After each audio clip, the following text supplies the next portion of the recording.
వ్యాధి బాధలు కదా, ఆ వ్యాధి బాధల్లోనే మగ్గిపోకుండా, కష్టాల్లోనే కృంగిపోకుండా, వాటిని బట్టి మనము ఆ స్థితిలోనే ఇంటి దగ్గర ఉండకుండా దేవుడు ఎంతో కృపను అనుగ్రహించాడు. హల్లెలూయా. దేవుని సన్నిధానంలోకి వచ్చామంటే ఒక గడియ గడుపుట ఎన్ని దినముల కంటే శ్రేష్టమండి? 1000 దినములంట. అది గుర్తుపెట్టుకోండి. ఎప్పుడైనా సరే మందిరానికి రావాలంటే ఆయాసపడవద్దు, బాధపడవద్దు. మందిరంకి రావాలంటే ఇష్టపడాలి. అయ్యా ఒక్క గంట గడిపితే 1000 దినాలు లాగా లెక్కేస్తున్నావు కదా నువ్వు, కనుక నేను కూడా నీ సన్నిధానానికి వస్తానని మరి ఆశతో, ఆసక్తితో దేవుని ఆరాధించడానికి, మనసారా హృదయమారా దేవుని స్తుతించడానికి, మనల్ని కాచి కాపాడిన దేవునికి ఎంతో కృతజ్ఞతాస్తుతులు హృదయాంతరంగంలో నుండి చెల్లించడానికి మనం ఎప్పుడు కూడా ప్రయాసపడాలి. ఎప్పుడు కూడా దేవుని మందిరంలోనికి రావడానికి ఇష్టపడాలి. మందిరమునకు దావీదు గారు అదే అన్నారు, నీ జనులైన వారు మరి నీ సన్నిధానానికి వస్తున్నప్పుడు వారితో కూడా నేను నిన్ను కూడి కొనియాడునట్లుగా నన్ను జ్ఞాపకం చేసుకో అని దేవునికి ప్రార్థన చేసుకున్నాడు. తన జనులైన వారితో అంటే దేవుని మందిరానికి వెళ్ళే వారితో దేవుని ఆరాధించడానికి.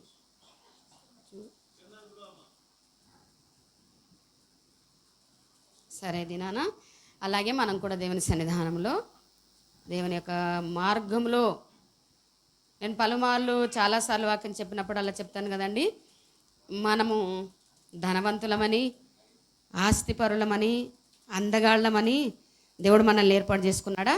ఏమీ లేదు. మనలో ఏ యోగ్యత లేదు. మన జీవితాలు మార్చడానికే ప్రభువైన యేసుక్రీస్తు వారు పరలోకములో నుండి దిగి వచ్చారు.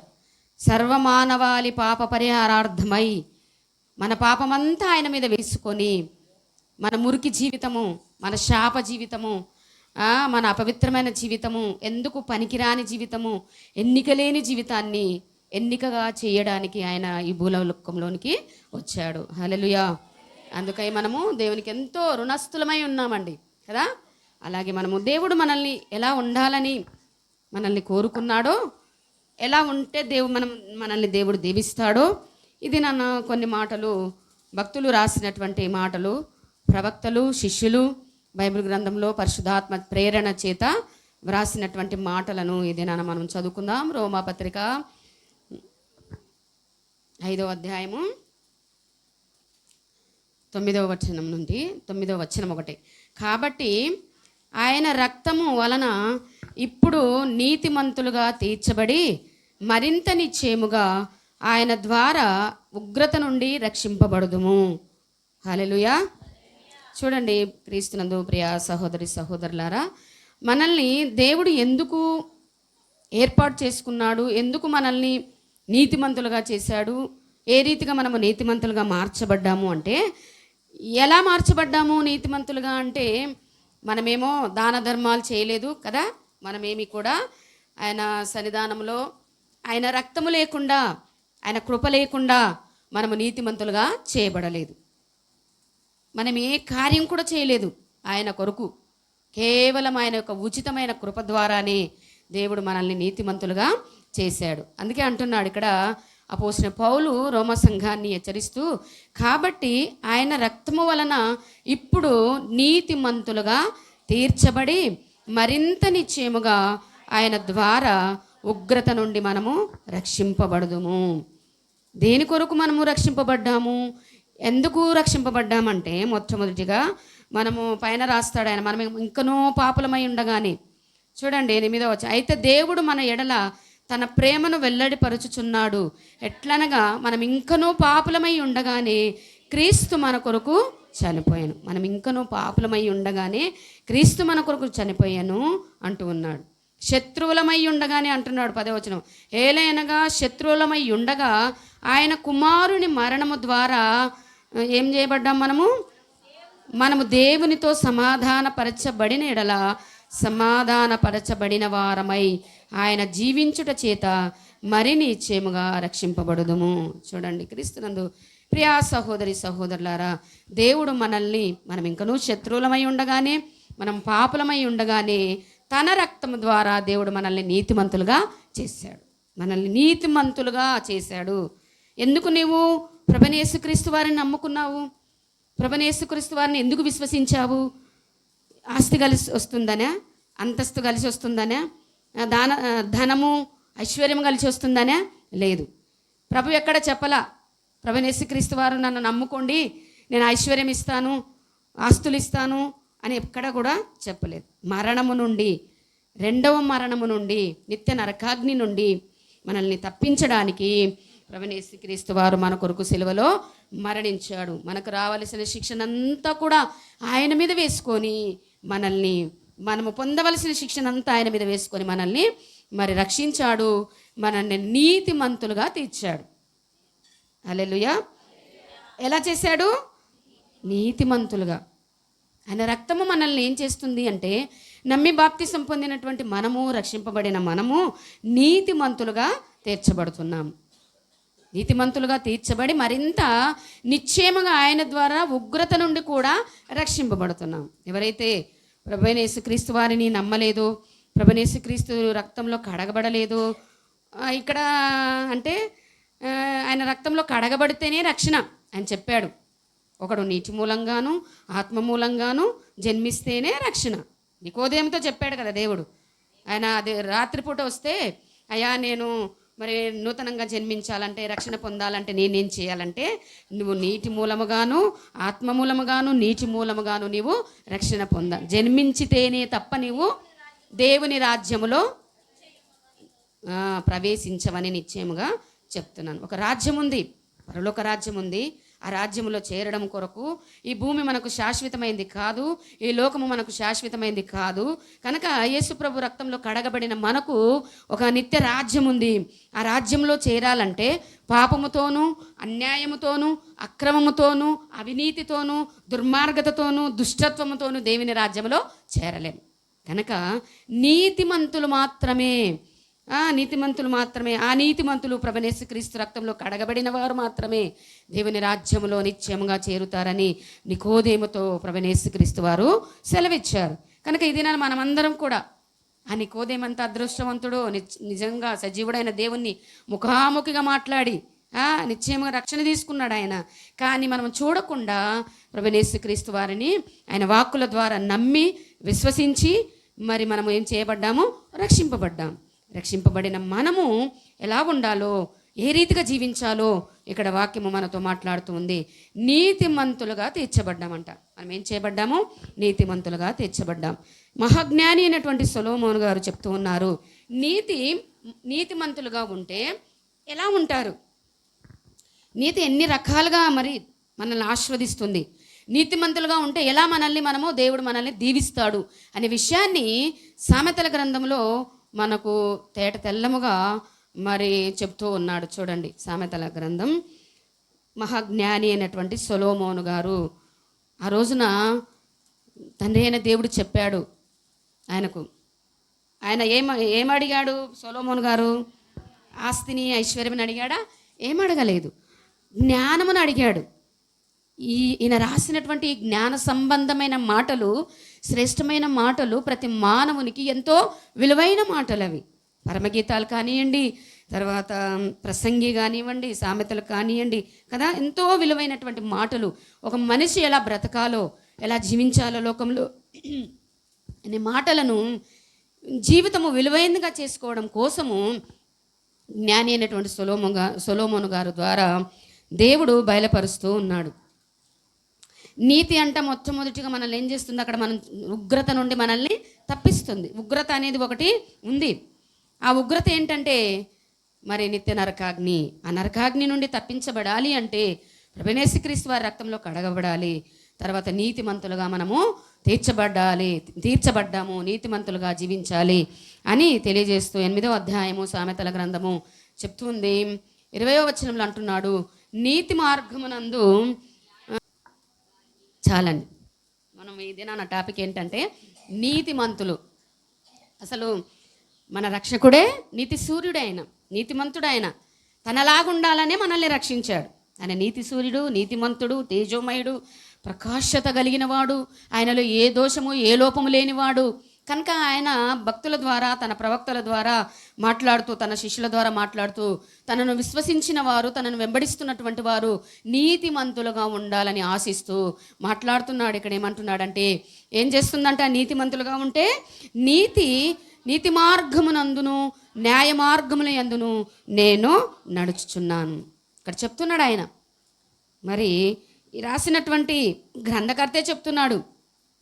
ఏం చెప్తున్నాడంటే, నేను నీతి మార్గముల యందు నడుస్తూ ఉన్నాను, న్యాయ మార్గముల యందు నేను నడుచుచున్నాను. ఆయన నీతిమంతుడు కనుక నేను కూడా నీతి మార్గంలో నడుస్తున్నాను. ఇది ఈ లోకంలో ఉన్నటువంటి మనుషులలో చాలామంది క్రైస్తవులైనా అన్యులైనా ఎవరైనా కానీ నీతి లేని వారిగా చాలామంది జీవిస్తున్నారు. అన్యులతో మనకు అవసరం లేదు. దేవుని బిడ్డలుగా మనకు అవసరం. మనం ఎవరికి కూడా తీర్పు తీర్చవలసిన అవసరము లేదు. మనల్ని మనమే సరి చేసుకోవాలి వాక్యం ద్వారా.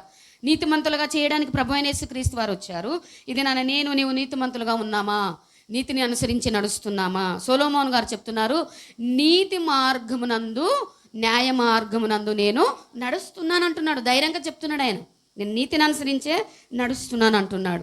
కనుక మనము కూడా నీతిని అనుసరించి నడవాలి. నీతిని అనుసరించి నడవాలి. ప్రభువైన యేసుక్రీస్తు వారి జీవితాన్ని మనము ప్రత్యక్షంగా చూస్తూ ఉన్నాం కదా. ఆయనలో ఏ పాపము, ఆయన పాపులలో చేరకుండా ప్రత్యేకంగా ఉన్నవాడు కదా. ప్రత్యేకంగా ఉన్నవాడు. పాపులతోనే భోజనం చేశాడు, పాపులతోనే తిరిగాడు, వారికి దేవుని యొక్క రాజ్య సంబంధమైన విషయాలను తెలియజేశాడు, వారితోనే నడిచాడు. కానీ ఆయనలో ఏ పాప కార్యము కూడా లేదు. పాపపు స్త్రీ వచ్చినప్పుడు, వ్యభిచారమందు పట్టబడినటువంటి స్త్రీ రాళ్లతో కొట్టబడుతూ ఆయన దగ్గరకు వచ్చినప్పుడు ఏం చేశాడు ఆయన? అందరూ ఆమెను కొట్టి చంపాలని చూశారు, వ్యభిచారం చేస్తున్నటువంటి స్త్రీని. కానీ ఆయన ఏమని ప్రశ్నించాడండి? మీలో పాపము లేనివాడు ఎవడైతే నీతిమంతుడుగా ఉన్నాడో, నిజంగా యథార్థపరుడుగా ఉన్నాడో, ఇంకా మనం అన్ని మాట్లాడుకుంటే, మీలో పాపము లేనివాడు ఎవడైనా ఉన్నాడు అంటే వాడే మొట్టమొదటిగా రాయి వేయాలని చెప్పాడు. అవును, ఎవరు? నీతిమంతుడు లేడు, ఒక్కడునూ లేడు, అందరూ పాపము చేసి ఏకముగా త్రోవ తప్పి పనికి మాలిన వారై ఉన్నారు అంటున్నాడు. అవును, యేసుక్రీస్తు వారి రక్తం ద్వారా కడగక పూర్వము ఎవరు కూడా నీతిమంతులుగా లేరు. అక్కడ ఉన్నటువంటి వాళ్ళు యెహోవా దేవునికి మరి శాస్త్రులు, పరిసయ్యులు, ప్రధాన యాజకులు, ఆ స్త్రీని తరిమినటువంటి ప్రజలు అందరూ కూడా ప్రభువైన యేసుక్రీస్తు వారిని వారు విశ్వసించకుండా వ్యతిరేకంగా ఉన్నటువంటి వారు కూడా వారు ఆమెను కొట్టి చంపాలనుకున్నారు. కానీ ప్రభువైన యేసుక్రీస్తు వారు వారితో మాట్లాడి వారిని గద్దించి మరి వారిని వెళ్ళగొట్టినట్లుగా మనము చూస్తూ ఉన్నాం. కనుక నీతి మనల్ని ఏం చేస్తుందండి? ఏ మార్గంలో నడిపిస్తుంది? న్యాయ మార్గంలో నడిపిస్తుంది. న్యాయముగా మాట్లాడడానికి మనము న్యాయముగా నడవడానికి మనము మరి ప్రయత్నం చేయాలి, సాధన చేయాలి, న్యాయముగానే నడవాలి. నీతిగా ఉంటే న్యాయ మార్గంలో అందే మనము నడుస్తాం అని చెప్తూ ఉన్నాడు. అదే 10వ అధ్యాయం 2వ వచనంలో అంటున్నాడు సామెతల గ్రంథంలోనే, నీతి కాదు, భక్తిహీనుల ధనము వారికి లాభకరము కాదు, నీతి మరణము నుండి రక్షించును. భక్తిహీనులు అంటే భక్తి లేనివారు, భయభక్తులు లేనివారు, వారు ఎంత సంపాదించినా కూడా భక్తిహీనుల ధనము వారికి లాభము రానే రాదు. మన మట్టుకు మనము దేవుడు లేకుండా, దేవుని సన్నిధానం లేకుండా, దేవుని సన్నిధికి రాకుండా, దేవుని సన్నిధానానికి ప్రత్యేక స్థానం ఇవ్వకుండా ఉదయం నుంచి సాయంత్రం వరకు పని బాటలోనే ఉన్నామనుకోండి, మనం భక్తిహీనులమైపోతాము. మనకు ఏ లాభము కూడా మనకు రాదు. కనుక అలాంటి స్థితిలో మనం ఉండకూడదు.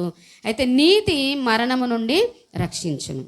అంతే కదా. నీతి ఏం చేస్తుందంటే, నీతిమంతుడుగా ఉంటే మరణము నుండి మనము రక్షింపబడతాం. మనం ఎగ్జాంపుల్ చూస్తే మనం చాలాసార్లు చెప్పుకున్నాం ఆయన గురించి కదా.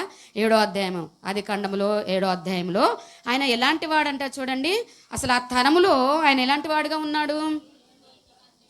దేవుని చేతనే చక్కటి సాక్ష్యాన్ని పొందుతున్నటువంటి వారు నోహవు గారు. 7వ అధ్యాయంలో అక్కడ మనకు పరిశుద్ధాత్మ దేవుడు చెప్తూ ఉన్నాడు, యెహోవా ఈ తరము వారిలో నీవే నా ఎదుట నీతిమంతుడవై ఇండుట చూచింది గనుక నీవును నీ ఇంటి వారును ఓడలో ప్రవేశించండి. అవును, దేవుని ఎదుట నీతిమంతులుగా ఉండాలి. ప్రజల ఎదుట నీతిమంతులుగా ఉండాలి. నేను దేవుని ఎదుటనే ఉంటాను, ప్రజల ఎదుట ఉండనంటే అది కుదరదు. వెలపటి వారి ఎడల మనం మంచి సాక్ష్యాన్ని పొందుకోవాలి. క్రైస్తవులుగా, దేవుని బిడ్డలుగా మనము మంచి సాక్ష్యాన్ని పొందుకోవాలి నీతిమంతులుగా. కనుక ఇక్కడ నోహావు గారి ద్వారా నోహావు జీవితాన్ని చూసినటువంటి తండ్రి అయినటువంటి దేవుడు ఏమంటున్నాడంటే, ఈ తరము వారిలో నీవే నా ఎదుట నీతిమంతుడవై ఉన్నావు. కనబడుతున్నాడంట. దేవుడు చూసినప్పుడు దేవుడు ఏం చేస్తాడంటే, ఆకాశంలో నుండి ప్రతి ఒక్కరిని చూస్తాడు. ఆయన అందరిని చూస్తాడు ఆకాశంలో నుండి. నిన్ను నన్ను మన ఆది కాలంలో మన పితరులందరినీ కూడా చూశాడు. ఇప్పుడు నిన్ను నన్ను కూడా చూస్తూ ఉన్నాడు. ఆ రోజున నోహావు కాలంలో ఆ ప్రజలందరూ కూడా హృదయమందు చెడిపోయినటువంటి వారిగా ఉన్నారు. దేవుని యందు భయభక్తులు లేని వారిగా, దేవుని విడిచిపెట్టిన వారిగా, దేవుని మహిమపరచని వారిగా, దేవుని మార్గంలో నడవని వారిగా ఉన్నారు గనక, వారి ఇష్టానుసారంగా జీవించారు గనక చెప్తాడు కదా 6వ అధ్యాయంలో అంటాడు కదా, తాను భూమి మీద నరులను చేసినందుకు యెహోవా సంతాపము నొంది తన హృదయంలో నొచ్చుకొనెను. నరులను చేసినందుకు ఏం చేశాడంట? సంతాపము నొందాడంట. నీతి లేదు, న్యాయము లేదు, పరిశుద్ధత లేదు, అపవిత్రత, అన్యాయము, అక్రమము, చిన్నలు మొదలుకొని పెద్దవారి వరకు అందరూ కూడా పాపము చేసినటువంటి వారుగానే ఉన్నారు.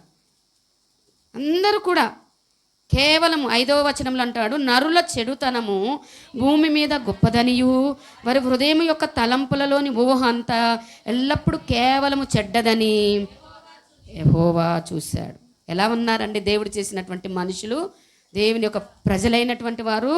కేవలము నరుల చెడుతనము భూమి మీద గొప్పదిగా కనబడ్డది దేవునికి. ఎన్ని వేల ప్రజలు ఉన్నారో, ఎన్ని మిలియన్ పీపుల్ ఉన్నారో, ఎన్ని కోట్ల ప్రజలు ఉన్నారో మనకు తెలియదు. ఆ తరము నోహావు తరములలో ఎంతమంది ఉన్నారో మనకు తెలియదు. ఉన్నటువంటి వారు అందరిలో కూడా అందరూ హృదయంలో ఏమైపోయారండి? చెడిపోయినటువంటి వారిగా ఉన్నారు, చెడినటువంటి వారుగా ఉన్నారు.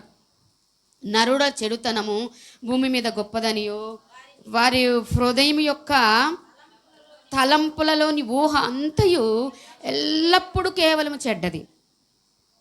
ఊహల్లో, ఉద్దేశాల్లో, నడవడిలో, క్రియలో.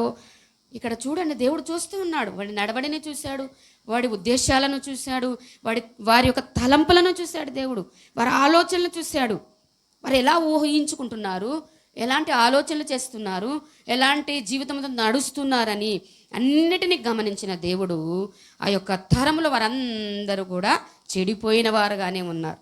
దేవునికి అక్కరగా వచ్చేవారు ఎవరు లేరు, నీతిమంతులుగా ఎవరు కనబడలేదు, పరిశుద్ధులుగా ఎవరు కనబడలేదు, దేవుని మెప్పించే వారిగా ఎవరు కనబడలేదు. కనుక చాలా సంతాపపడ్డాడు, చాలా బాధపడ్డాడు.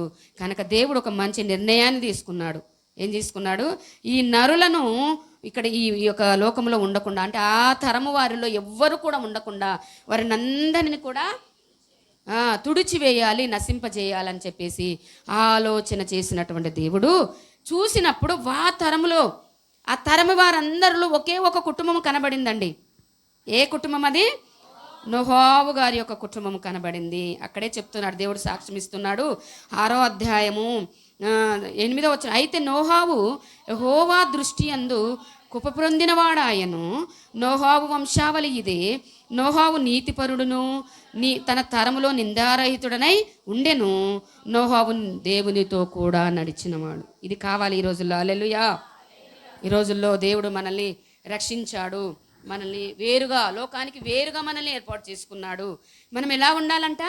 నీతిమంతులుగా. నోహావు ఎలా ఉన్నాడంట? ఆయన దృష్టి యందు నీతిమంతుడుగా కనపడ్డాడు, నిందారహితుడుగా. నిందలు మోపినా కూడా ఆ నిందలు ఆయన నిజముగా అవ్వేటట్టుగా లేవు. నిందలు మోపుతారు చాలామంది, అనేక మంది అపనిందలు మోపుతారు మన మీద. ఆ అపనిందలు, ఆ నిందలన్నీ మన మీద మోపితే అవి ఎలా ఉండాలి? అవి రుజువు కాకూడదు కదా, రుజువు అవ్వకూడదు. అవి మనల్ని పరీక్షించినప్పుడు అవి చాలా మన జీవితం నీతిమంతుగానే, మరి పరిశుద్ధంగానే కనపడాలి. ఆయన దృష్టిలో ఆ తరము వారిలో నోహావు మాత్రమే నీతిమంతుడుగా కనపడ్డాడు. చూసారా? నీతి మరణము నుండి రక్షించింది ఇక్కడ. హల్లెలూయా. సామెతల గ్రంథంలో మహాజ్ఞాని అయిన సొలొమోను గారు అన్నాడు కదా, నీతి ఎక్కడి నుంచి తప్పిస్తుందంట? మరణము నుండి తప్పిస్తుందంట. న్యాయమైన పనులు చేయకుండా ఉంటే, నీతిమంతులుగా ఉంటే దుర్నీతి మన మీద పడకుండా ఉంటుంది, అవినీతి కార్యాలు మన మీద పడకుండా ఉంటాయి. అనేకమైనటువంటి సాతానుడు మన మీద అనేక నిందలు నేరాలు మోపేవాడుగా ఉన్నాడు కనుక మరి మన వాడి దృష్టిలో కూడా మనం నీతిమంతులుగా కనబడాలి. ఇదిగో ఇక్కడ నోహావు గారు కూడా నీతిపరుడుగా కనబడుతూ ఉన్నాడు కనుకనే ఆయనను దేవుడు ఏం చేశాడండి, ఆ జల ప్రళయం నుండి దేవుడు తప్పించాడు. అందరినీ దేవుడు ఆ జల ప్రళయంలో ముంచి వేసినట్లుగా మనము చూస్తూ ఉన్నాం. అందరూ ఒక్కరు లేకుండా, నోహావు కుటుంబము తప్ప అందరూ కూడా జల ప్రళయములో మునిగి నశించిపోయిన వారుగానే ఉన్నాడు. దేవుడు, మన దేవుడు, తండ్రి అయిన దేవుడు, ప్రభునేసుక్రీస్తు వారు అన్యాయమైన దేవుడు కాదు, పాపాన్ని సహించేవాడు కాదు, దుర్మార్గాన్ని దుష్టత్వాన్ని సహించేవాడు కాదు. ఎన్ని విధాలు చెప్పినా కూడా, దేవుడు హెచ్చరించినా కూడా వాక్యం ద్వారా దిద్దుకొనకపోతే దేవుడు వానికి లోకంలో అవకాశం ఇవ్వడు. ఏం చేస్తాడు? హఠాత్తుగా తీసేస్తాడు దేవుడు.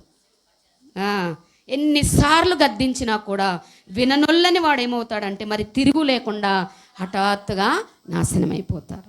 ఇది మేము సేవకులు అనుకుంటున్నాం, మేము వాక్యాన్ని చెప్తున్నాం, మేము మా ఇష్టానుసారంగా మాట్లాడి మా ఇష్టానుసారంగా బ్రతికి మీకు కనబడకుండా ఇష్టానుసారంగా పాపాలు చేస్తూ ఇష్టానుసారంగా బ్రతుకుతూ ఎవరు చూడట్లేదులే అనుకుంటే దేవుడు మనల్ని ప్రేమిస్తాడా? మమ్మల్ని దీవిస్తాడా? పట్టబడతాం ఒక రోజున. ఎంతో డేరుగా దేవుడు చూడట్లేదులే, నా ఇష్టానుసారంగా మాట్లాడతాను, నా ఇష్టం వచ్చినట్లు పాపానికి నేను తిరుగుతాను అనుకుంటే ఒక రోజున పట్టబడతామండి. ఈరోజు లోకంలో ఎవరైనా సరే, క్రైస్తవులనబడిన వారు ఎవరైనా సరే, దేవుణ్ణి మేము ప్రజలమని చెప్పుకుంటున్నాము, దేవుని సేవకులమని చెప్పుకుంటున్నాము, ఎవరు చూడట్లేదులే, నా ఇష్టానుసారంగా నేను బ్రతుకుతాను, నా ఇష్టానుసారంగా నేను నడుస్తాను అనుకుంటే దేవుని చేతిలో పడుట బహుభయంకరము. హల్లెలూయా. దేవుడు మహాదేవుడు, భీకరమైన దేవుడు, భయంకరుడైన దేవుడు, ప్రేమ కలిగించిన దేవుడే భయంకరుడైన దేవుడు. ఒక పాటలో ఒక వచనాన్ని మనం చూస్తాం కదా, మానవుండ నీ గతి ఏమౌనో తెలియునా, ఏమేమి చేయు చుంటివో తప్పించుకొందువా,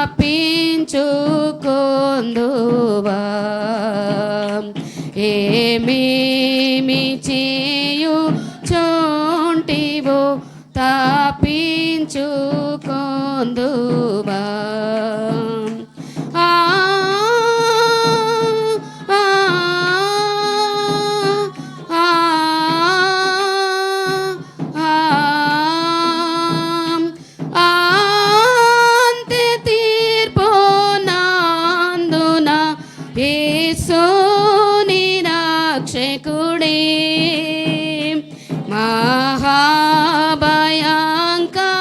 మహాభయంకరాంబగు సింహంబుగానుండు,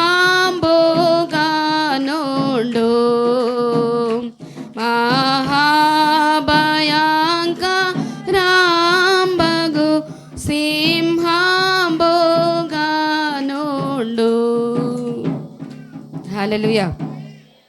ఇదేనా క్రైస్తవులు సేవకులు అని పేరు పెట్టుకుని తిరుగుతున్నారే, దేవుని ప్రజలమని చెప్పుకుంటున్నారే, వాళ్ళకి ఓ మానవుండా నువ్వేమేమి చేస్తున్నావో నీకు దేవుడు ఎవరికి తెలుసు అంట?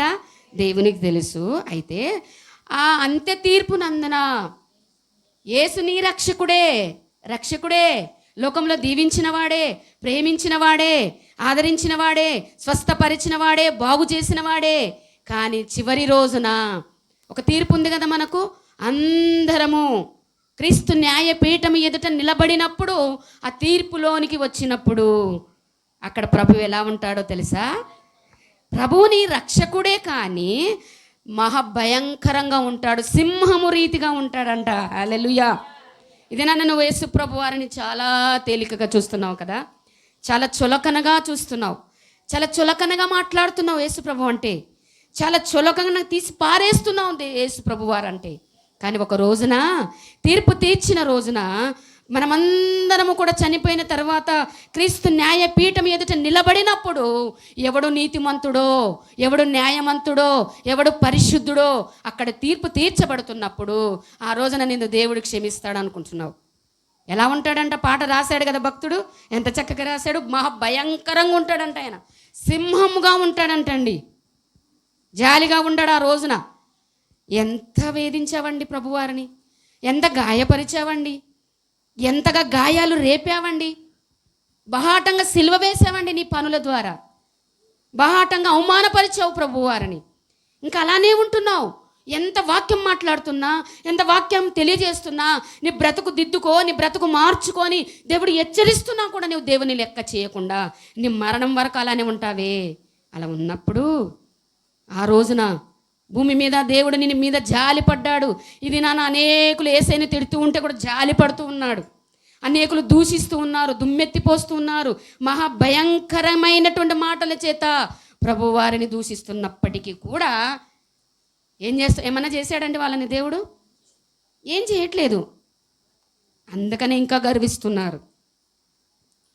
చాలామంది గర్వించి మాట్లాడుతున్నాడు. కానీ ఒకరోజు తీర్పు ఉంది. అంత్య తీర్పు, అంత్య దినాన తీర్పు రోజున ప్రతి మానవుడు క్రీస్తు న్యాయపీఠం ఎదుట నిలబడాలి. ఆ రోజున ప్రభు జాలి కలిగిన వాడిగా కనబడడండి, దయ కలిగిన వాడిగా కనబడడు. మహాభయంకరమైన సింహము రీతిగా ఉంటాడు ఆయన. మనం మత్తయి సువార్తలో చూస్తాం కదా, ప్రభు అయిన యేసుక్రీస్తు వారే మనకు ఉపమానం తెలియజేశాడు. గొర్రెలను మేకలను వేరు చేస్తున్నప్పుడు వాళ్ళందరినీ వేరు చేస్తాను నేనని చెప్పాడు ఆయన. గురుగులలో నుండి గోధుమలను వేరు చేస్తానన్నాడు. తన చాట ద్వారా తీర్పు దినాన తూర్పలబడితే ఒట్టి గింజలన్నీ కూడా పొట్టుకు ఎగిరిపోతాయని చెప్పాడు ఆయన. ప్రభు అయిన యేసుక్రీస్తు వారే చెప్పాడు. నీతిగా లేకపోతే, ధర్మముగా లేకపోతే, న్యాయముగా లేకపోతే, దుర్మార్గత, ఇంకా ప్రభు పేరు పెట్టుకొని ఇంకా దుర్మార్గతలోనే ఇష్టానుసారంగా బూతులు మాట్లాడుకుంటూ, ఇష్టానుసారంగా అనేకులకు అన్యాయం చేస్తూ, అనేకులకు దుర్మార్గతను చూపిస్తూ మనం జీవిస్తున్నట్లయితే ఒకరోజు తీర్పు రోజున నువ్వెవరో నాకు తెలియదు అసలు అంటాడు ఆయన. నువ్వెవరో నాకు తెలియదు అంటాడు అక్కడ. అక్రమము చేయువారలారా అంటాడు. మీరు నా యొద్ద నుండి వెళ్ళిపోండి అంటే అసలు ఎంత కఠినం చేసుకుంటాడండి ప్రభువారు. ప్రపంచం సర్వమానవాళి పాప పరిహారార్థమై సిలువలో మౌనంగా శ్రమలు భరించిన దేవుడు, మేకులతో కొట్టబడిన దేవుడు, ముళ్ళ కిరీటము పెట్టబడిన దేవుడు, బల్లెముతో పొడవబడినటువంటి ప్రభు అయిన యేసుక్రీస్తు వారు మౌనంగా సహించారు. తలలూచారు, ముఖం మీద ఊశారు, గుద్దారు, కొట్టారు, అవమానపరిచారు. తన మౌనంగా సహించి తను చేయవలసిన పనిని మౌనంగా చేసి మన కొరకు సిలువలో మరణించి మరి సమాధి చేయబడి పునరుద్ధానుడై తిరిగి వెళ్ళాడు. మరలా వస్తాడు. సిద్ధపడిన వారందరినీ తీసుకొని వెళ్తాడు. మరి సిద్ధము లేని వారందరూ విడిచిపెట్టబడతారు. అయినా కూడా అందరూ లేపబడతారు. క్రీస్తు న్యాయపీఠంలోనికి దగ్గరికి వస్తారు. ఆ రోజున మనం ఎలా కనబడతాం? ఈ లోకం మట్టుకి ఆలోచిస్తున్నామా? ఈ లోకం మట్టుకి బ్రతికితే చాలులే, ఎవరు చూస్తారులే, ఎవరు నన్ను దండిస్తారులే. ఇప్పుడు ఏదైనా దుర్మార్గంగా ఎవరినైనా హత్య చేస్తేనే పోలీసు వాళ్ళు వస్తారు కదా. పోలీసు వాళ్ళు వస్తారు, వాళ్ళు వచ్చి ఇంటికాడికి వచ్చి నిన్ను అరెస్ట్ చేసి జైలు వేస్తారు. కానీ ఇంకా అనేకమైనటువంటి కనబడిన పనులు చేస్తుంటే వాళ్ళు వచ్చి నిన్ను అడుగుతారా? అన్యాయంగా బ్రతుకుతున్నావు, అన్యాయంగా మాట్లాడుతున్నావు, లేకపోతే అనేకమైనటువంటి అన్యాయమైన పనులు చేస్తున్నావని వాళ్ళు నిన్ను అడగరు. కానీ దేవుడు నిన్ను అడుగుతాడు, లెక్కలోనికి నిన్ను తీసుకొని వస్తాడు. క్రైస్తవుడా, క్రైస్తవురాలుగా మనం బ్రతుకుతున్నాం, దేవుని పిల్లలుగా పిలువబడుతున్నాం. ఇది నన్ను ఇదిగో నోహావు వలె తన కుటుంబము దేవుని ఎదుట ఎలా కనబడ్డారండి? నీతిమంతులుగా కనబడ్డారు. నోహావు ఎంత అదృష్టవంతుడు. పిల్లలు కూడా ఆయన మాట విన్నారు. అందరూ నోహావు గారు, నోహావు దేవుని సన్నిధిలో రక్షింపబడ్డాడు. ఆయన ఆ తరములో వారందరినీ ముంచివేశారు జలప్రళయముతో. దేవుడు ఆయన మాత్రం ఏం చేయబడ్డాడండి? చక్కగా ఓడగట్టుకోమన్నాడు. దేవుడు చెప్పినట్లుగా విన్నాడు. 100 సంవత్సరాలు పిలిచాడంట వాళ్ళని. 100 సంవత్సరాలు దేవుడు నన్ను దర్శించాడు, నాతో మాట్లాడాడు. ఈ తరము వారందరినీ ముంచివేస్తానన్నాడు. మీరు కూడా దయచేసి రండి, మేము మీ అందరి కొరకు ఓడ కడుతున్నాను, మీరందరూ కూడా నాతో పాటు మీకు అవకాశం ఇస్తూ ఉన్నాడు దేవుడు, ఓడలోనికి ప్రవేశించండి అని అంటే ఎవరు మనుషులు మాట వినలేదు. లేకపోతే ఏమన్నాడంటే వర్షం వచ్చి జలప్రళయం వచ్చి మిమ్మల్ని ముంచేస్తుందని చెప్తుండే. ఎక్కడుంది వర్షం? ఏడుంది వర్షం? లేదే, అది ఇది అని ఆయనను ఎగతాళి చేశారు. 100 సంవత్సరాలలో ఎవరు కూడా ఆయన మాట వినకుండా నశించిపోయారు. నోహావు గారు ఒక్కరు మాత్రమే ఏం చేయబడ్డారండి? రక్షింపబడ్డారు. ఇది నా రక్షణ అన్నటువంటి ఓడ సంఘమే. హల్లెలూయా. ఈ సంఘములోనికి అనేక మందిని దేవుడు ఆహ్వానిస్తున్నాడు. మన సంఘము యేసు ప్రభువారి రక్తముల చేత కొనబడిన సంఘం, సార్వత్రిక సంఘం, స్వరక్తం ఇచ్చి కొనబడిన సంఘములో అనేక మంది చేరి దేవుని ఆరాధించాలని దేవుడు కోరుకుంటూ ఉన్నాడు. కనుక ఎవరైనా సంఘం అనే పడవలోనికి వస్తే దేవుడు వారిని కూడా రక్షిస్తారు. వారు కూడా వచ్చాము, ఏదో పేరుకు రక్షింపబడ్డాము, పేరుకు క్రైస్తవులుగా చెప్పబడుతున్నాము అని చెప్పేసి బాప్తిసం తీసుకొని మరలా పాపములోనికి వెళ్ళిపోతే దేవుడు ఒప్పుకోడు. కనుక నీతి మరణము నుండి ఏం చేసిందండి? అక్కడ నోహావు గారిని రక్షించింది, మరణము నుండి రక్షించింది. ఆయన మామూలుగా శరీర మరణము నుండి రక్షించింది, రెండో మరణము నుండి కూడా ఆయన రక్షింపబడ్డాడు. దేవుని సన్నిధానంలో, దేవుని యొక్క చెంతలో ఆయన ఉన్నాడు. కనుక ఇది నా నీతిమంతుడుగా ఉండడానికి మనం ఇష్టపడుతున్నామా? మన దేవుడు నీతిమంతుడని, అన్యాయస్తుడు కాదు అని నీతిని అనుసరించి నడిచాడు. ఆయన నీతిమంతుడైనటువంటి దేవుని సన్నిధానంలో మనం కూడా దేవుని యొక్క బిడ్డలుగా నీతిమంతులుగా ఉండి మరణము నుండి మనం రక్షింపబడాలి. ఇక్కడ ఉన్న మనం అందరం ఒక రోజున చనిపోతాం. అయితే రెండవ మరణము, ఆత్మీయులకు రెండవ మరణం ఉంటుంది, అది నిత్య నరకాగ్ని. కనుక ఆ మరణము నుండి తప్పించడానికి దేవుడు నిన్ను రక్షించాడు. ఇంకా చెప్తున్నాడు సొలొమోను గారు అదే 11వ అధ్యాయంలో అంటున్నాడు, చూడండి, నీతిమంతుని తల మీదికి ఆశీర్వాదములు వచ్చును. ఏంటొస్తాయంటండి? ఏమొస్తాయంట? నీతిమంతుగా జీవిస్తే మాకేం ప్రయోజనములే, మేము అన్యాయం చేయకుండా, వడ్డీలు తీసుకోకుండా, లేకపోతే అవి ఇవి చేయకుండా, లేకపోతే చేస్తున్న పని అన్యాయంగా చేయకుండా, మేము అక్రమంగా సంపాదించకుండా, అక్రమ మార్గంలో వెళ్ళి సంపాదించకుండా మేము దీవించబడలేము అనుకుంటే అది చాలా పొరపాటు. నువ్వు నీతిమంతురాలుగా ఉంటే నీతిమంతుని తల మీదకి ఏమొస్తాయంటండి? ఆశీర్వాదాలు వస్తాయి. దేవుడు నీతిమంతుడుగా కష్టంలో నష్టంలో నీతిని తప్పకుండా నీకు నా కొంచెంలోనే నువ్వు నమ్మకంగా ఉంటే దేవుడు నిన్ను ఆశీర్వదించడానికి ఎలా ఉన్నాడు? ఆయన సిద్ధంగా ఉన్నాడు. హల్లెలూయా. నీతిమంతుని జ్ఞాపకం చేసుకొనుట ఆశీర్వాదకరం. ఇప్పుడు నీతిమంతుడైన క్రీస్తుని జ్ఞాపకం చేసుకుంటూనే వెళ్ళాలి మనం. మన నీతిమంతుడైన క్రీస్తుని జ్ఞాపకం లేకుండా, ఆయన లేకుండా మన జీవితం ముందుకు వెళ్ళదు.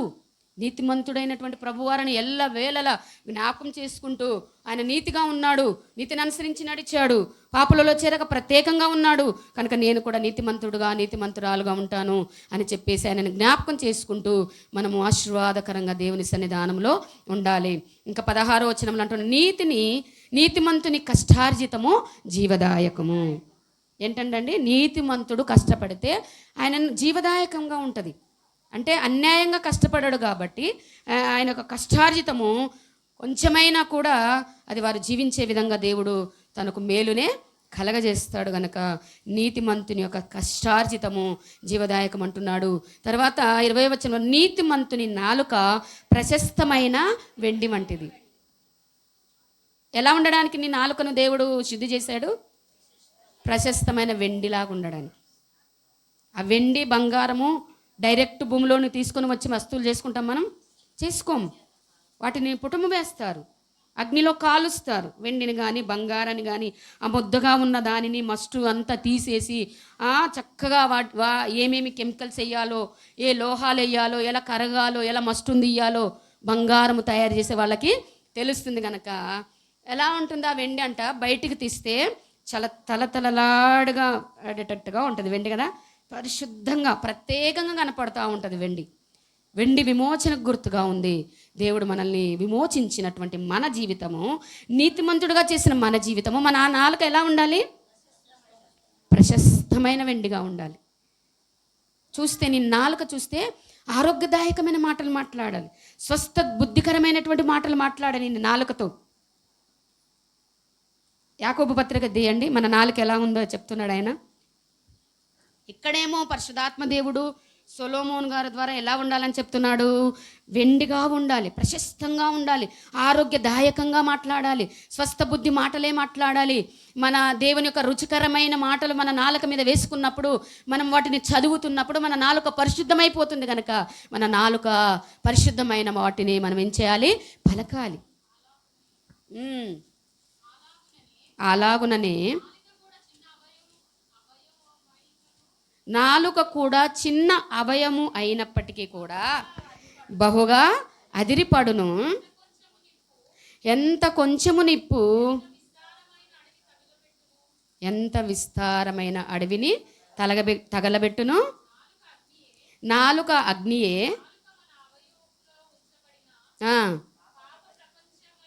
ఉన్నది. మన అవయములలో, మన శరీరములో ఉంచబడిన అవయములలో నాలుక చాలా శ్రేష్టమైనది కదా. నాలుక లేకపోతే మాట్లాడతామా?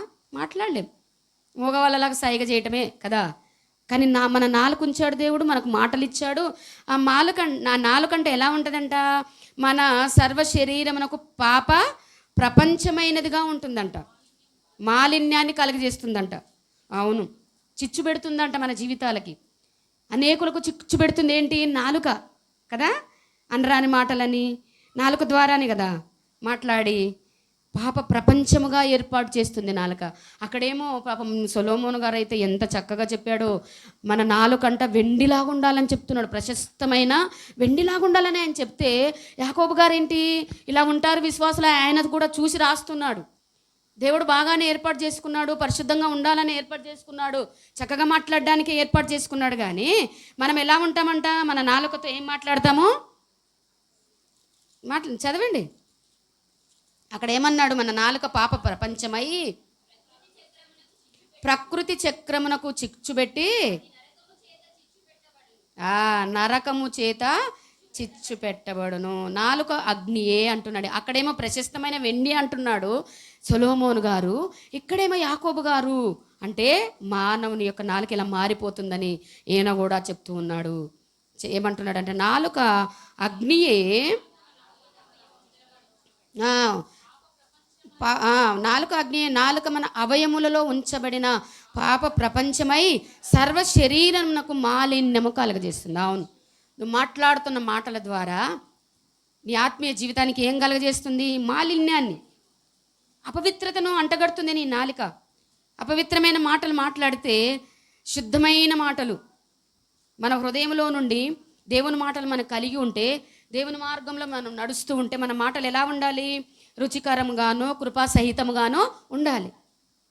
ఇతరులతో మాట్లాడినప్పుడు కూడా ఎవరికైనా అనారోగ్యం ఉందనుకో, నీకు బాగా వచ్చింది అనకూడదు. అసలు అట్లా క్రిటిసైజ్ చేయకూడదు. నీకు అనారోగ్యం వచ్చిందా సహోదరి, దేవుడు బాగు చేస్తాడు. దేవుడు స్వస్థపరిచే దేవుడు, బాగు చేసే దేవుడు. నిన్ను ఎప్పుడు విశ్వాసాన్ని కోల్పోబాకు. నీకు టైం పెడతాడు దేవుడు, టైం ప్రకారంగా దేవుడు నిన్ను స్వస్థపరుస్తాడు. సమస్యలు ఉన్నాయా? దేవుడు నిన్ను విడిపిస్తాడు. అనేకమైన ఇబ్బందులనే కొలిమిలో కొట్టుమిట్టాడుతున్నావా? దేవుడు విడిపిస్తాడు. ఆదరణకరమైన మాటలు మాట్లాడే విశ్వాసిగా ఉండాలి నీ నాలుకతో. అంతేగాని ఇతరులను కించపరచడంలో, ఇతరులను నిందించడంలో, ఇతరులకు తీర్పు తీర్చడంలో, ఇతర కుటుంబాలను పాడు చేయటంలో, ఇతర కుటుంబాల కొరకు మాట్లాడటంలో, కొండాలు మాట్లాడి, అబద్ధాలు మాట్లాడి, అన్యాయమైన మాట్లాడేటువంటి నాలుకగా నీ నాలుక ఉండకూడదు అని దేవుడు నిన్ను రక్షించాడు. ఒకప్పుడు అలానే ఉన్నాం మనం. చాలాసార్లు చెప్తా కదా, ప్రభువులో లేకముందు అలానే ఉన్నాం కదా. ఇష్టానుసారంగా మాట్లాడింది, ఇష్టానుసారంగా అనుసరించింది మన నాలుక. బూతులు మాట్లాడింది, అన్యాయమైన మాటలు మాట్లాడింది, లేనిపోని మాటలు మాట్లాడింది. ఇప్పుడు అలా ఉండడానికి వీలు లేదు. ప్రభువైన యేసుక్రీస్తు వారు మనల్ని నీతిమంతులుగా చేశాడు. అంటే మన నాలుక, నీతిమంతుని నాలుకంట ప్రశస్తమైన వెండిలాగా ఉంటుందంట. ఇది నేను నీ నాలుక ఎలా ఉంది? యాకోబు గారు చెప్పిన నాలుకలాగుందా? బూతులు మాట్లాడుతుందా? అనేకులకు చిచ్చు పెడుతుందా? అనేక కుటుంబాలకు, అనేక జీవితాలకు చిచ్చు పెట్టేటువంటి నాలుకగా ఉందా? ప్రశస్తమైన వెండిలాగుందా? మనల్ని మనము పరీక్ష చేసుకుందాం. ఇంకా చూడండి అక్కడ ఏమంటున్నాడు? నీతిమంతుని నాలుక ప్రశస్తమైన వెండి లాంటిదైతే మన నాలుక ఎలా ఉందండి? వెండిలాగుందా? ప్రశస్తమైన వెండిలాగుందా? లేకపోతే లోక సంబంధమైన నాలుకలాగా వ్యర్థమైన వాటిని మనం మాట్లాడుతున్నామా? మనల్ని మనం పరీక్షించుకుందాము. ఇంకా అక్కడ అంటున్నాడు చూడండి, అదే అధ్యాయంలో 24లో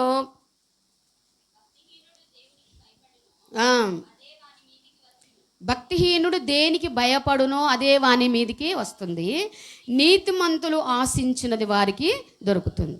నీతిమంతులు అంటే వ్యర్థమైన వాటిని ఆశించరు వాళ్ళు, అన్యాయమైన వాటిని ఆశించరు, అక్రమంగా వస్తున్న వాటిని ఆశించరు. వాళ్ళు నీతిగా రావాలని ఆశిస్తారు కాబట్టి నీతిగానే దేవుడు ఇస్తాడు. అయితే ఇక్కడ నీతిమంతులు ఆశించింది వస్తుందంటండి. నీతిగా ఆశించాలి. నీతిమంతులుగా ఉండి దేవుని సన్నిధిలో నువ్వు ఆశిస్తే తప్పకుండా నీకు దొరుకుతుందండి. దేవుడు తప్పకుండా నీకు ఇస్తాడు. భక్తిహీనుడు దేనికి భయపడతాడో అదే వాని మీకు వస్తుంది. అంటే భక్తి లేదు కదా, దేవుడు అంటే తెలియదు కదా, దేవుని ఎందుకు భయభక్తులు కలిగి ఉండలేదు కదా. అందుకే అదే ఏది వస్తుంది అనుకుంటాడు అదే వస్తుంది. కానీ నీతిమంతులు ఆశించినది దేవుడు వాడికి దొరికేటట్లుగా చేస్తాడంట. ఇది నన్ను నువ్వేం ఆశిస్తున్నావో? కొరావు కుమారులు ఏం ఆశించారో తెలుసా? దుప్పి నీటి వాగుల కొరకై ఆశపడినట్లుగా దేవా నీ కొరకు నా ప్రాణము ఆశపడుతుంది. ఎంత శ్రేష్టమైన ఆశ అండి.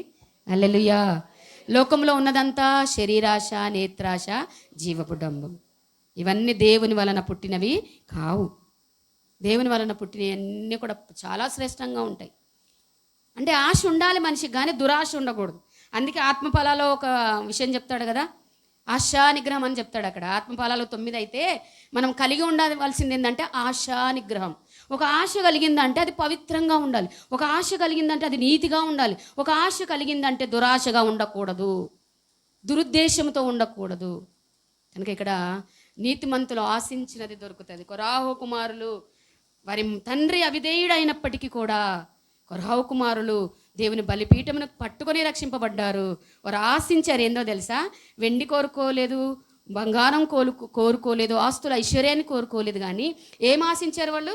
చదవండి ఒకసారి. అది దుప్పునీటి వాగుల కొరకు ఆశపడినట్లుగా, దేవా నీ కొరకు నా ప్రాణము ఆశ. ఎవరికైనా సరే అండి ఇలాంటి ఆశ ఉందా? ఎన్నెన్నో ఆశలు. వెండి కొనాలి, బంగారం కొనాలి, పట్టు చీరలు కొనాలి, ఆస్తి పెంచుకోవాలి, ఇల్లులుంటే ఒక చిన్న ఇల్లుంటే పెద్ద ఇల్లు కట్టుకోవాలి. ఇవన్నీ చేయమన్నాడండి. దేవుడేం తప్పు అంటలా, అన్నీ సంపాదించుకోవాలి. కానీ దురాశలోనికి వెళ్ళి సంపాదించుకోకూడదు. దేవుడు లేకుండా, దేవుని అడగకుండా మనము అవి కూడా చేయకూడదు. అయితే నువ్వు ఆశించాలి. దేనిని ఆశించాలంటే దేవుని సన్నిధిని ఆశించాలి. అలా ఆశిస్తే ఆటోమేటిక్గా దీవెనలు వచ్చేస్తాయి. దేవుని సన్నిధి కోరుకుంటే, దేవుని సన్నిధికి నేను ఎప్పుడు వస్తాను అనుకుంటున్నారంట వాళ్ళు. అయ్యా నీ సన్నిధికి నేను ఎప్పుడు రావాలి, అసలు ప్రతిరోజు ప్రతి సమయంలో నీ సన్నిధి నేను కోరుకోవాలని ఆశిస్తున్నారంట. నా ప్రాణము దేవుని కొరకు తృష్ణ కొనుచుందంట. దప్పిక కొని ఉన్నారంట వాళ్ళు. ఆశ కలిగి ఉండడమే కాకుండా దప్పిక కొని ఉన్నారు. హల్లెలూయా. ఇంత శ్రేష్టమైన ఆశలోనికి మనం రావాలండి ఆత్మీయులుగా. హల్లెలూయా. నువ్వు ఆశించండి, పని చెయ్యి, ఏ పనైనా చెయ్యి. అంటే అన్యాయమైన పని కాదు, నువ్వు చేతి పని ఏదైనా చెయ్యి. కానీ దేవుని సన్నిధిని ఆశించు.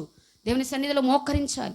దేవుని యొక్క సహవాసాన్ని కోరుకోవాలి, పరిశుద్ధుల సహవాసాన్ని కోరుకోవాలి. ఎప్పుడు నేను దేవుని స్తుతించాలి, ఎప్పుడు దేవునితో మాట్లాడాలి, ఎప్పుడు ఉపవాస ప్రార్థనకి వెళ్ళాలి, ఆరాధనకి వెళ్ళాలి, సంఘకూటాలకు వెళ్ళాలి. దేవుని యొక్క కార్యాలలో నువ్వు ఆశ పెట్టుకొని ఉంటే దేవుడు అన్యాయస్తుడా? నా బిడ్డ నన్ను కోరుకుంటుందని చెప్పేసి ఆటోమేటిక్గా దేవుడు నిన్ను దీవిస్తాడు. శ్రేష్టమైన వాటి మీద మనం ఏం చేయాలండి? ఆశ పెట్టుకోవాలి. మన ఆశ లిమిట్గా ఉండాలి. లోకంలో ప్రతిదానిని కోరుకోకుండా, పాపాన్ని కోరుకోకుండా, మన ఆశ ఆత్మఫలాలలో ఒక ఫలమైనటువంటి ఆశ నిగ్రహం కలిగి, మంచి ఆశ కలిగి ఉన్నట్లయితే, దేవుని మీద ఆశ పెట్టుకున్నట్లయితే మనం కూడా దీవించబడతాము. మనకు ఏదైతే కావాలనుకుంటున్నావో, నువ్వు సక్రమంగా న్యాయంగా ఏది కావాలనుకుంటున్నావో దేవుడు తప్పకుండా నీకు దానిని దేవుడు అనుగ్రహిస్తాడు. ఇంకోటి ఏంటంటే, ఇంకో 2 విషయాలు చదివి నేను ముగించేస్తాను చూడండి. నీతిమంతుడు ఎన్నడూ కూడా కదిలింపబడడు. అదే అధ్యాయంలో చెప్తున్నాడు 30వ వచనంలో, సామెతల గ్రంథము 30వ. నీతిమంతుడు ఎన్నడూ కదిలింపబడడు అంటే తొలగిపోడు. క్రీస్తు బండ మీద తొలగిపోడు. క్రీస్తు బండ మీద ఏముంటాడు? క్రీస్తులోనే ఉంటాడు. సముద్రములో అలలు ఎలాగైతే చెలరేగుతూ ఉంటాయో అలాగే నీ మీద అనేక సమస్యలు, అనేక రోగాలు, అనేక కష్టాలు, అనేక ఇరుకులు, ఇబ్బందులు నేను అలల వల్ల కొడుతూ ఉంటే కూడా నీతిమంతుడుగా, నీతిమంతురాలుగా చేయబడ్డావు కదా, నువ్వు కదిలింపబడవు. హల్లెలూయా. దేవునిని బట్టి నీవేం చేస్తావు? కదిలించబడవు. పిల్లలు దేవుని మాట వినండి. ఎందుకు నవ్వుకుంటున్నారా? దేవుని మాటలు ఇష్టం లేదా మీకు? తర్వాత ఆడుకుందరులే ఆ పాపతో.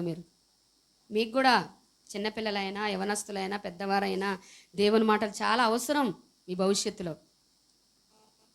చూడండి ఇక్కడ ఏమంటున్నాడు? నీతిమంతుడు ఎన్నడూ కూడా కదిలించబడడు. మనం ఎగ్జాంపుల్ చెప్పుకోవాలంటే ఎన్నిసార్లు చెప్పుకున్నా మనము తక్కువే. యోబు గారు ఉన్నారు కదా, ఆయన కదిలించబడ్డారా? అసలు ఒక్క రోజున సాతానుడు దేవుడు ఇద్దరు మాట్లాడుకొని, సాతానుడు దేవుని దగ్గరికి వెళ్ళి అతన్ని నేను కదిలించేస్తాను, అతన్ని తప్పించేస్తాను, అతన్ని మార్చేస్తాను, అతని భక్తిలో లేకుండా చేస్తానని పందెం కట్టుకొని భూమి మీదకి వచ్చి యోబు గారిని కదిలిస్తే కదిలాడా? అన్ని కదిలించేసింది. గొర్రెలు, గొడ్లు, మేకలు అన్నిటినీ తీసేసింది సాతానుడు. చివరికి చక్కటి 10 మంది పిల్లల్ని కూడా తీసేసింది. కానీ అన్నీ వెళ్ళిపోయినాయి. ఆస్తి, ఐశ్వర్యం అంతా కూడా మొత్తం తీసేశాడు. కానీ ఏమన్నాడు యోబు గారండి? యెహోవా ఇచ్చెను, యెహోవాయే తీసుకొనెను, యెహోవా నామమునకు స్తుతి కలుగునుగాక. హల్లెలూయా. ఈ అనుభవంలోనికి, ఈ స్థితిలోనికి రావాలండి ప్రతి క్రైస్తవుడు. ఉంటే దేవుడు, ఇస్తే దేవుడు, ఆస్వాదిస్తే దేవుడు, స్వస్థపరిస్తే దేవుడు, ఏదన్నా ఇయ్యకపోతే దేవుడు కాదు. ఏం దేవుడులే నిష్ఠురాలు మాత్రం మాట్లాడకు. ఇచ్చినా ఇయ్యకపోయినా కూడా దేవుడే. ఆయన ఏంటంటే మహా అనంతమైన జ్ఞానం కలిగిన దేవుడు మన దేవుడు. నీలాగా నాలాగా ఆలోచన లేని దేవుడు కాదు ఆయన. నీకు ఎప్పుడు ఏది అవసరమో అప్పుడు ఇస్తాడు కదా. నీకు ఎప్పుడు ఏది అవసరమో అది ఇస్తాడు తప్ప దాని కొరకు నువ్వేం చేయాలి? ఎదురు చూడాలి, కదిలింపబడకూడదు. యోబు గారు ఆయన కూడా నీతిమంతుడు, దేవుని యందు భయభక్తులు కలిగిన వాడు, యథార్థపరుడు, చెడును విసర్జించిన వాడు ఆయన. కనుకనే దేవుని మీదే ఆశ పెట్టుకున్నాడు ఆయన. 10 మంది పిల్లలు చనిపోతే ఆయన బాధపడలా. దేవుడే ఇచ్చాడు కదా, దేవుడే తీసుకుంటాడు. స్నేహితులు వచ్చి ఆయనను అనేక రకాలుగా శోధించారు. నిజంగా నువ్వు చాలా దుర్మార్గుడైపోయి ఉంటావు, ఇంత భక్తిగా నటించావు, ఇంత భక్తిని వ్యక్తపరిచావు, నీలో తెలియని పాపం ఏదో ఉందని చెప్పేసి వాళ్ళు ఆయనను కించపరిచారు, ఎద్దేవ చేశారు, బాధపరిచారు. అలా అన్నందుకు దేవుడు కూడా ఊరుకోలేదండి. స్నేహితుల మీద కూడా దేవుడు కోపపడ్డాడు. యోబంట దేవుని స్నేహితుల కొరకు, యోబు గారు తన స్నేహితుల కొరకు ప్రార్థన చేశాడంట. తనను అవమానపరిచినా కూడా ఏం చేశాడండి? ప్రార్థన చేశాడు. కనుక నీ విధి నన్ను కదిలింపబడుతున్నావా? ఏ విషయంలో కదిలింపబడుతున్నావు? మనం మత్తయి సువార్తలో చూస్తాం కదా, 7వ అధ్యాయంలో బుద్ధిమంతుడు ఏం చేస్తాడు? బండ మీద ఇల్లును కట్టుకుంటాడు. బుద్ధిహీనుడు ఇసుక మీద కట్టుకుంటాడు. బండ మీద కట్టబడిన ఇల్లు వానొచ్చింది, వరదలు వచ్చాయి, గాలి వచ్చి విసిరి కొట్టింది, కానీ అది పడలేదు, కదల్చబడలేదు. వాన, వరదలు, గాలి, ఇవన్నీ కష్టాలు, శ్రమలు, శోధనలు, ఇరుకులు, ఇబ్బందులు, అనారోగ్యాలు, బహుభయంకరమైన పరిస్థితులు. క్రీస్తన బండ మీద మనం ఆనుకున్నాం కదా, నిలబడ్డాం కదా, ఇవన్నీ నేను విసిరి విసిరి కొడుతూ ఉంటాయి. సాతానుడు విసిరి విసిరి కొట్టడానికి చూస్తాడు వాడు. సాతానికి ఇష్టం లేదు నువ్వు దేవునిలో ఉండడం, దేవుణ్ణి వెంబడించడం సాతానికి ఇష్టం లేదు. పడవేయాలి పడవేయాలి అని నేను వెంబడిస్తూ ఉంటాడు. ఈ రోజుల్లో అయితే మరి తన యొక్క మరి మనం వింటాం కదా యాకోబు పత్రికలోనే, సాతానుడు ఎవరి మృంగాలని ఇంటింట ఏం చేస్తున్నాడు? గర్జించే సింహం వలె తిరుగులాడుతూ ఉన్నాడు. ఇంటి ఏ ఇంటిలో పొల్లలు పెట్టాలి, ఏ ఇంటిలో గొడవలు పెట్టాలి, ఎవరిని చెరిపివేయాలి, ఎవరిని లోకంలోనికి నెట్టివేయాలి, ఎవరిని అపరిశుద్ధులుగా చేయాలి అని వాడు తిరుగులాడుతున్నప్పుడు నువ్వేం చేయాలి? నేను పరిశుద్ధంగా ఉండాలి, ప్రార్థన చేయాలి, వాక్యం చదవాలి, మందిరానికి వెళ్ళాలి, నేను నా దేవుని విడిచిపెట్టకూడదు అని నువ్వు కూడా బలంగా ఉంటే నువ్వెన్నడూ కూడా కదిలింపబడవు. హల్లెలూయా. కనుక ఇదేనా మనం కదిలించబడుతున్నామా? గాలికి, వానకి, కష్టాలకి, శ్రమలకి అటు ఇటు కొట్టబడి వెళ్ళిపోతున్నామా పక్కకి? కాదు, క్రీస్తులోనే మనము నిలబడాలి. నీతిమంతుడు ఎన్నడూ కూడా కదిలించబడడు. మరణం వరకు నమ్మకంగా ఉంటేనే, అంతము వరకు సహించిన వాడే రక్షింపబడతాడు. అంతము వరకు మన ఆయుష్కాలం ఎంతుందో అప్పటి వరకు కూడా మనం ఏం చేయాలండి? మనం సహించాలి. చూడండి ఎన్ని ఆశీర్వాదాలు ఇచ్చాడండి దేవుడు కదా. నీతిమంతుని యొక్క తల మీదకి ఆశీర్వాదాలు వస్తాయి, నీతిమంతుడు ఇలా ఉంటే అలా ఉంటే దేవుడు దీవిస్తాడు అని ఎన్నో విషయాలు ఇక్కడ మరి జ్ఞాని అయినటువంటి సొలొమోను గారి ద్వారా మనము తెలుసుకుంటున్నాం. గనక నీతిమంతుడు ఏం చేస్తాడండి? ఎన్నడూ కూడా కదిలించబడాడు అంటున్నాడు. గనక అయితే నువ్వు అనుకుంటున్నావా, నేను నీతిమంతురాలుగా ఉన్నాను, కానీ నేను ఈ శ్రమలలో నుండి తప్పించబడట్లేకపోతున్నాను అనుకుంటున్నావా? ఇక్కడ దేవుడే చెప్తున్నాడు 11వ అధ్యాయంలో అంటున్నాడు. చూడండి 11వ అధ్యాయము 8వ వచనంలో, నీతిమంతుడు బాధ నుండి తప్పింపబడును. హల్లెలూయా. నీ బాధ నుండి తప్పిస్తాడండి దేవుడు ఖచ్చితంగా. నమ్మకంగా విశ్వాసంతో దేవుని వైపు ఆశ పెట్టుకొని దేవుని మీద ఆధారపడితే దేవుడు ఏం చేస్తాడండి? నీ బాధ నుండి తప్పించేస్తాడు. నీతిమంతులు వర్ధిల్లుట పట్టణమునకు సంతోషకరము. హల్లెలూయా. నీతిమంతులు వర్ధిల్లితేనంట పట్టణానికి సంతోషం. అందరూ చూసి దేవుని మహిమపరుస్తూ ఉంటారు నీతిమంతులు వర్ధిల్లుతూ ఉంటే. నీ ఇంటిలో నీతిమంతుడుగా, నీ సంఘంలో నీతిమంతుడుగా నీవు ఉంటే నిన్ను చూసి అనేకులు నీ గురించి సాక్ష్యాన్ని ఇస్తూ ఉంటాడు. వర్ధిల్ల చేస్తాడు దేవుడు, విడిచిపెట్టాడు దేవుడు. చేయి విడవడు ఎన్నడు కూడా, విడిచిపెట్టడు, వర్ధిల్లవ చేస్తాడు, ఆస్వాదిస్తాడు, అనేకమైనటువంటి దీవెనలు ఇస్తానని ఆయన వాగ్దానం ఇస్తున్నాడు. కనుక మనము ఏం చేయాలండి? ఎలా ఉండాలంట? నీతిమంతుడు బాధ నుండి తప్పించబడును, నీతిమంతులు వర్ధిల్లుట పట్టణమునకు సంతోషకరము అంటున్నాడు. అదే ఇంకొక వచనము, చూడండి 18వ వచనం చదివి ముగించేస్తాను. చాలా ఉన్నాయండి, ఇంకా చదువుకోండి మీరు. ఈసారి టైం ఉంటే మరలా మనం దానిని చదువుకుందాం. చూడండి 11, 19, 18లో 18. భక్తిహీనుని సంపాదన వానిని మోసము చేయును, నీతిని విత్తువాడు శాశ్వతమైన బహుమానమును అందును. హల్లెలూయా. మనుషులు ఏమి విత్తుతారో అదే పంటను కోస్తారు. నువ్వు పాపం అనేటువంటి విత్తనాన్ని వేసావనుకో, అదే పంటను కోస్తావు. అబద్ధాన్ని విత్తితే అబద్ధమనే కోస్తావు. అన్యాయాన్ని అనే విత్తనం విత్తితే అన్యాయాన్నే కోస్తావు. కానీ నీతి అనేటువంటి విత్తనం నువ్వు విత్తితే, నీతిగా నువ్వు జీవిస్తే ఏం చేస్తామంటే ఏం పంట కోస్తాం అక్కడ? నీతిమంతులుగా శ్రేష్టమైన బహుమానాలు ఉన్నాయి మనకు. హల్లెలూయా. ఈ దినాన దేవుడు నిన్ను వర్ధిల్ల చేస్తాడు, ఆస్వాదిస్తాడు, దీవిస్తాడు, నిన్ను చేయి విడవడు. తర్వాత అనేక బహుమానములు కూడా నీకున్నాయంట. ఒకవేళ నీకు ఇక్కడ ఇవ్వపోవచ్చు, కానీ పరలోకములో మనందరికీ బహుమానాలు ఉన్నాయి. జయించిన వానికి అనేక బహుమానాలు దేవుడు సిద్ధపరిచాడు కదా. పౌలు గారు చెప్పారు కదా, నేను మంచి పోరాటం పోరాడి తిని, నా పరుగు కడముట్టించి తిని, నా విశ్వాసాన్ని కాపాడుకుంటుని, నా కొరకు నీతి కిరీటం అనే బహుమానము ఉంది అంటున్నాడు. నీతి కిరీటము, జీవ కిరీటము, మంచి పేరు, మరి నీతి క్రియలు, సన్నని మంచి వస్త్రాలు ఉన్నాయంట మనకు. పరిశుద్ధుల నీతి క్రియలు, అక్కడ ఎన్నో బహుమతులు మన పరలోకంలో మనం పొందబోతున్నాము. కనుక ఈ దేవుడు మన దేవుడు నీతిమంతుడు కనుక యేసు ప్రభు రక్తంలో కడగబడిన మనము నీతిమంతులుగా తీర్చబడ్డాము. ఎలా తీర్చబడ్డాము? నీతిమంతులుగా. అన్యాయమంతా వెళ్ళిపోయింది, యేసే రక్తంలో కొట్టివేశాడు ఆయన. అవినీతి, దుర్నీతి, పాపము, అపవిత్రత అంతా కొట్టివేశాడు. ఇక నుండి మనము నీతిమంతులుగా తీర్చబడ్డాము. మనం నీతిమంతులుగానే మరణించాలి, నీతిమంతులుగానే జీవిస్తూ నీతిమంతులుగానే మరణించాలి. చూసాం కదా, నోహా గారి గురించి సాక్ష్యం ఇచ్చాడు, యోబు గారి గురించి దేవుడు సాక్ష్యం ఇచ్చాడు. కనుక అలాంటి సాక్ష్యం పొందుతూ అనేకులు ఎదుట మన గ్రామానికి, మన రాష్ట్రానికి, మన దేశానికి, ఇక్కడ మనం చదువుకున్నాం కదా, నీతిమంతులు వర్ధిల్లుట ఆ పట్టణానికి సంతోషకరం అంట. హల్లెలూయా. అలాగున నీ కుటుంబానికి నీవు నీతిమంతులుగా ఉంటూ, నీ కుటుంబానికి ఆశీర్వాదం తెస్తూ, నీ సమాజానికి, నీ దేశానికి, నీ పట్టణానికి ఒక సంతోషాన్ని, ప్రభువైన యేసుక్రీస్తు వారి యొక్క విలువలను మనము కలిగి ఉండి, ప్రభువైన యేసుక్రీస్తు వారు ఎలాగ నిన్ను నీతిమంతుడుగా చేశాడో అలాగే మనం అందరం కూడా బ్రతుకుదాం. దేవుడు మాటలు దీవించునుగాక. ఆమేన్. హల్లెలూయా.